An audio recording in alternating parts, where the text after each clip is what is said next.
বান্দরবানের নাইক্ষ্যংছড়ি উপজেলার ২২ ফাঁড়ি সীমান্ত এলাকায় দুস্থ ও অসহায় মানুষের মাঝে বিনামূল্যে চিকিৎসা সেবা ও ওষুধ বিতরণ করেছে বিজিবি।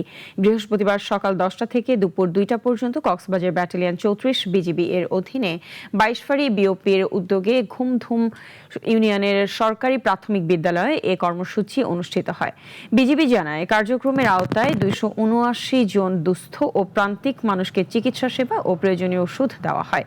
এছাড়া অসহায় পরিবারের জন্য সেলাই মেশিন বিতরণ এবং বিভিন্ন শিক্ষা ও ধর্মীয় প্রতিষ্ঠানে সহায়তা প্রদান করা হয়।